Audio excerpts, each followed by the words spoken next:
Assalamualaikum warahmatullahi wabarakatuh. Apa kabar teman-teman? Semoga semuanya sehat. Senang sekali saya Najwa bersama Abiku Syihab. Kita menemani di Syihab dan Syihab edisi Ramadan. Dan di episode ini Abiku, topiknya kita ingin belajar soal kebersihan lahir batin. Abi, kan ada hadis yang sangat populer. Kebersihan itu sebagian dari iman. Ya. Apa yang dimaksud sebetulnya dengan hadis itu, Abiku? Kalau dari segi teksnya bisa ditafsirkan dengan dua makna. Kebersihan bagian dari iman, itu populer.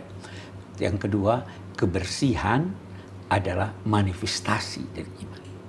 Jadi kalau Anda tidak bersih, kurang bersih, sangat bersih, itulah manifestasi kualitas keimanan Anda. Nah, kalau kita berkata bagian dari iman, ada hadis yang menyatakan begini, iman itu 60 sekian cabang. Salah satu cabangnya adalah upaya membersihkan kotoran dan gangguan di jalan raya. Jadi itu bagian dari iman. Kalau tidak ada kebersihan, upaya membersihkan kotoran lahir, gangguan lahir di jalan, berarti imannya kuat.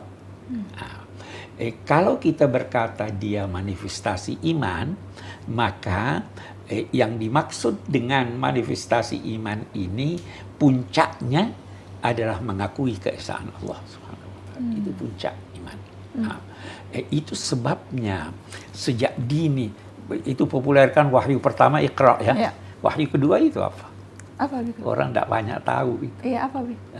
Ada yang berkata wahyu kedua itu ya ayyuhal muddatsir. Di situ ada perintah kebersihan lahir dan batin. Ya ayyuhal muddatsir qum fa'anzir, bangkitlah untuk memberikan peringatan. Wa rabbaka fakabbir, agungkanlah Tuhanmu. Wa thiyabaka fatahhir, pakaianmu bersihkan.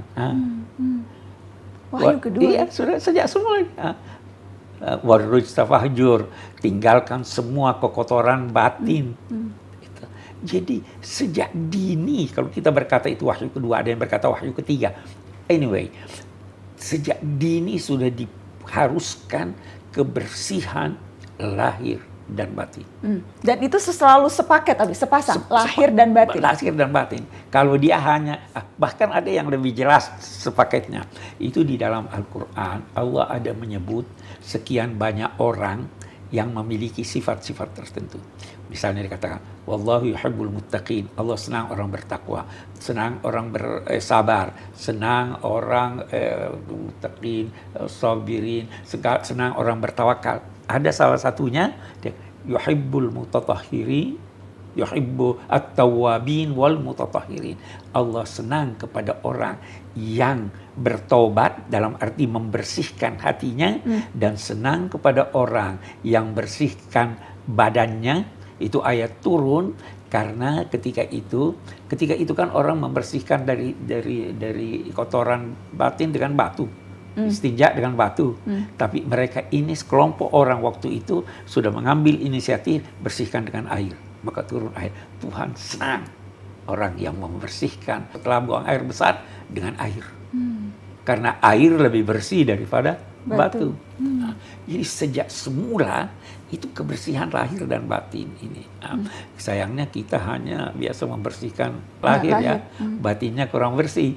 Dan kalau kita bicara kebersihan batin, apa Bi kotoran yang paling sering ada di batin kita? Itu yang paling ditekankan itu mempersekutukan Allah. Mempersekutukan Allah itu ada yang sangat besar, ada yang kecil. Yang kecil itu yang paling sering terjadi, mau dipuji, riya, ya kan? Kotoran yang dalam hati, iri hati, kotoran dalam hati, keangkuhan, ya kan? Itu semuanya. Amarah berlebihan itu kotoran dalam hati. Kotoran dalam hati. Abiku, kalau konteksnya kebersihan lahir, di masa pandemi itu kan salah satu yang kemudian sekarang digalakkan terus, sering-sering cuci tangan. Kemudian kalau tidak bisa ketemu air dan sabun, menggunakan hand sanitizer dan sebagainya. Ada banyak kemudian yang bertanya, hand sanitizer itu kan mengandung alkohol. Ada pendapat yang berbeda-beda. Wah, tidak boleh itu karena ada alkoholnya, itu alkohol termasuk najis dan sebagainya. Bagaimana Abiku? Memang mayoritas ulama berkata bahwa, bahkan mungkin semua ulama berkata bahwa alkohol itu najis. Nah, hanya kita mau lihat apakah dia alkohol murni ataukah dia sudah bercampur dengan yang lain. Nah, ulama-ulama lantas berkata yang ini bahwa kalau dia sudah bercampur dengan yang lain sehingga dia tidak dinamai lagi alkohol atau unsur-unsurnya yang alkohol itu sudah sangat sedikit, apalagi alkohol kan itu menguap. Nah, maka itu sudah boleh. Itu yang di parfum. Nah, ada yang sangat ketat tidak mau pakai parfumnya, tapi mayoritas ulama dewasa ini melihat bahwa hand sanitizer itu walaupun ada alkoholnya tapi itu karena sudah berubah zatnya. Karena sudah berubah zatnya. Tidak lagi menjadi alkohol. Jadi itu diperbolehkan. Iya, jadi boleh. itu. Dan wudu, Abi, berwudu. Kita berwudu 5 kali sehari minimal. Itu juga bagian dari bagaimana agama menginginkan kita untuk terus bersuci. Terus bersuci. Bahkan bukan hanya, sebenarnya agama menganjurkan kalau dapat sepanjang hari dalam keadaan berwudu. Ya, jadi mandi pagi berwudu lah, ke kantor itu. Nah, agama menganjurkan setiap mau sholat berwudu. Walaupun sholat sunnah berwudu, ya kan? Jadi wudu itu salah satu cara agama ini untuk mengajar kita bersih dan selalu tampil bersih. Ya. Karena sekali lagi itu yang dicintai Allah. Itu yang dicintai Allah. Hanya kalau Abi tidak salah hanya 7 kelompok yang disebutnya wallahu yuhibbul muhsinin. Allah yuhibbul muhsinin, as-sabirin, al-muttaqin, atau yuhibbul ladzina yuqatiluna fi sabilihi saffan wahidan. Allah mencintai orang-orang yang berjuang di jalan Allah dalam satu kesatuan. Itu yang dicintainya juga. Yang dicintai. Nah, ini al-mutawwabin wal mutatahhirin. Mau dicintai Allah selalulah bersih, tawab, bersihkan hati, mutatahhirin, bersihkan lahir. Bersihkan lahir dan bersihkan hati. Amin. Semoga kita termasuk dalam golongan orang-orang yang selalu dicintai Allah. Amin, amin. Terima kasih teman-teman sudah menyaksikan. Jangan lupa berwudu. Sebentar lagi kita salat maghrib. Assalamualaikum warahmatullahi wabarakatuh.